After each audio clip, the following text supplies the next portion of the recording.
Hello car friends, my name is Barry. Welcome to Huang Bros channel, and I'm with my brother Albert, and today we're going to install some TEIN monosports on this Lexus ISF. We're going to take out the old suspension, which is TEIN Advanced Z. We're going to upgrade them and put on TEIN monosports, which should be a lot more better because better valving and stiffer spring rates. So what we have here, we've got what it should look like right here. We actually did a Swift spring upgrade of 14 kg. This is a internal diameter of 2.75 or 70 millimeters. So we're gonna upgrade the spring. So right now it's like this, and I need to take, instead of taking the top pad off, we're gonna take off the lower mount, put in the new spring, and then put it on place. And then we're gonna get them the same height, and then we're gonna take out the rest of the suspension. Since this thing is not mounted, how I'm gonna release this, I'm gonna stick an extension all the way in here, put my foot in here, use a spanner wrench, and loosen all these collars.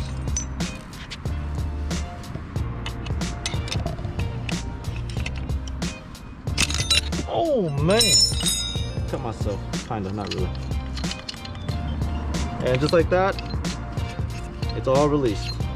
Now take this out and just spin everything out. How many revolutions does it take to take out the bottom? Forever. Leave in the comments below. Leave in the comments below how many times you think I twisted this thing. Oh my god. And this thread. How to assemble this. Spring goes in. Now, is it directional?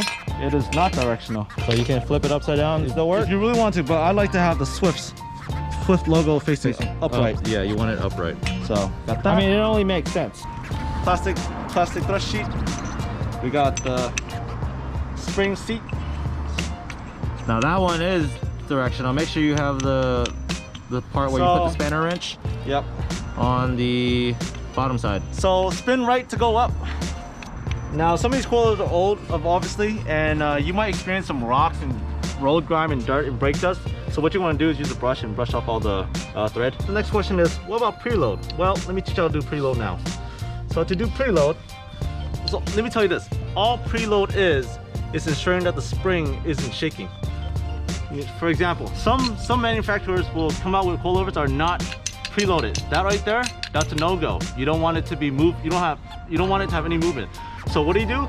Spin the spring seat collar all the way until you feel resistance. All right, and then the lower collar, and then you use a spanner wrench and spin this until there is a spanner wrench worth of space in between, or ideally 5 millimeters, and then you will have applied preload.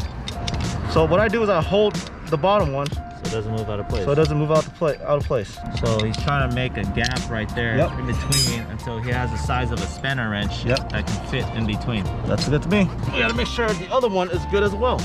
So if you notice, one is preloaded all the way and one is not. So that should be about,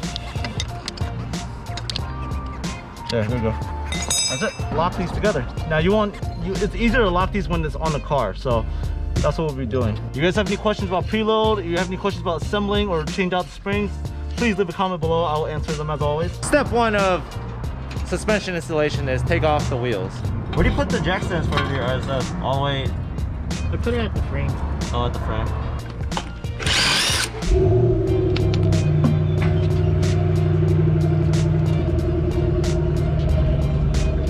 First step, remove the cotter pin. And that right there is going to be a 17 millimeter castle nut. Lefty loosey. Okay. Now we're going to apply a ball joint remover. Try to make sure this pointy part. Yep. Center. Okay. Okay, attach a 19, and then we're going to tighten it. And that should ideally pull the ball joint out. Now we're using a 17 to remove the rest of the castle nut off of the upper control arm. Actually off of the, what is that, the knuckle? Yeah. So you gotta be careful, this will go forward. Yeah. And that was what we're talking about. Okay, next step, we're going to remove the, I believe a 17 down there. That right there is a 17. Well, we're attaching a bungee cord to hold on to this knuckle, that way it doesn't slide all over the place. So next step is use a 19, and we'll remove the lower bolt to the lower mount of the suspension. So So we have to remove the sway bar end link. That way we can get it to be free, which I believe was 17? Yep. That is a 17.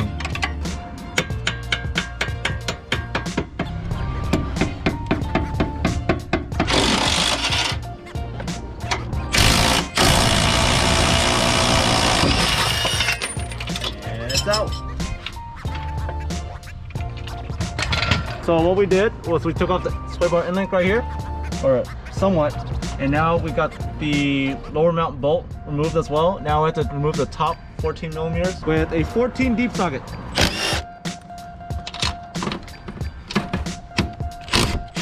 You can lose these easily. All right, in a secure place.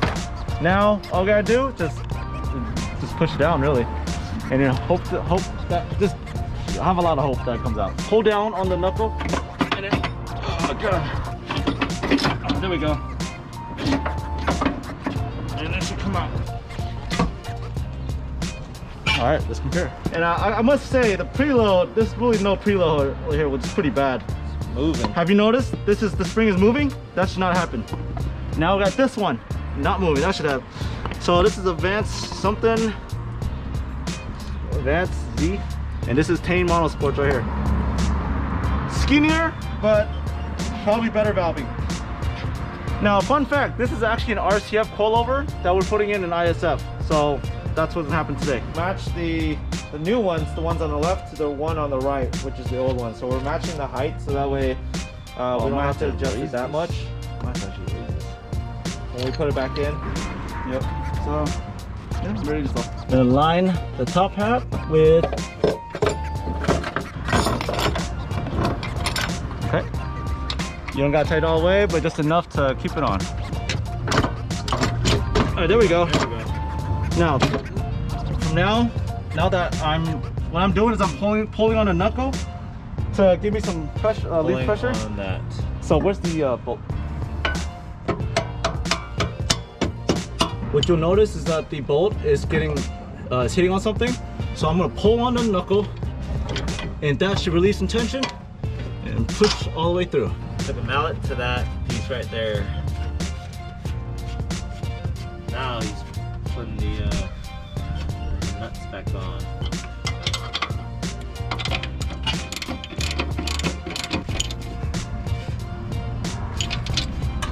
Okay, once you finish with the bottom, don't forget to tighten the top.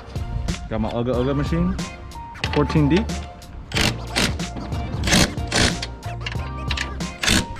So what I'm doing now is tightening to lock all of it into place.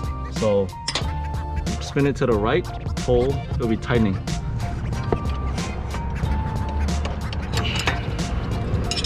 This one left, top one right.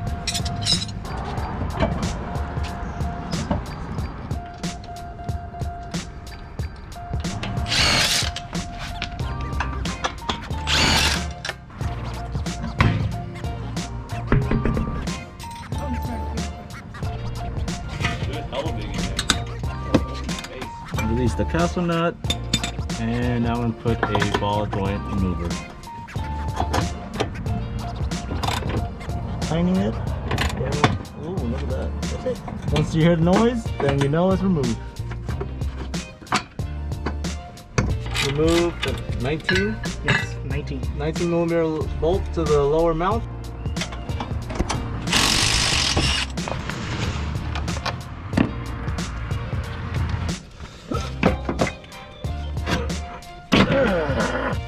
There we go.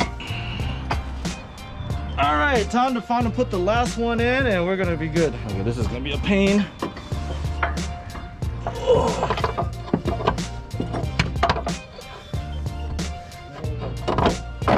Okay, there we go. Oh wow, that fit right into this thing here.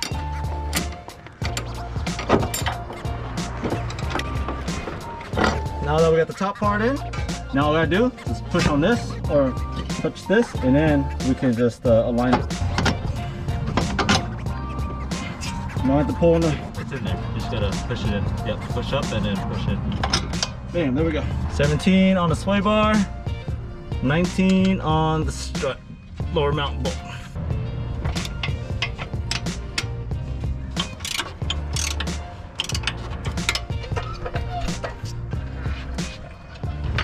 good. I got it. Yeah.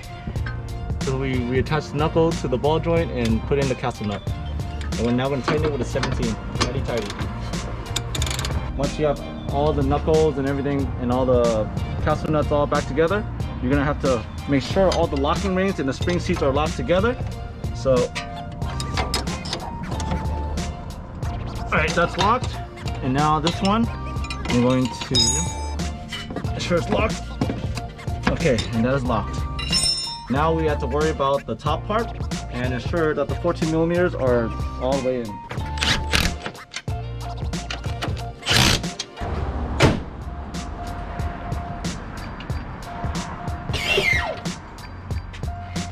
Like a NASCAR pit stop. Yeah, buddy. Okay. The gap is looking pretty good. No gap. All right. No, sir. We don't do that around here. All right, guys. We got the old Advanced Z out, and we got the TEIN Motorsports in. So that's gonna conclude today's video. If you guys think you learned something or you have any questions, let us know. But here's some tips for you guys. You could actually remove the front coilovers without removing the sway bar end links. All right, You just gotta yank it real hard. You just gotta yank it real hard like I did in the video. So the next step also is that we tried to fit Lexus RCF. So these are actually Lexus RCF coilovers in the front. They are compatible, good to go. But the back, the coilovers are not the same. The coilovers, or just the strut or shock itself for the rear for RCF is 2 times as long as the one for the ISF. So if you can fabricate it to work, then why not? But it's probably easier to just go with ISF dedicated suspension. But just know the RCF front coilovers do work, so in case you want to try something, there's proof. But all right, guys, that's conclude today's video. Hope you guys learned something. If you guys think you learned something or have any questions, let me know in the comments below. Please share this video if you have any questions. If you got any advice for how we could have done it better, Yep. always open for that.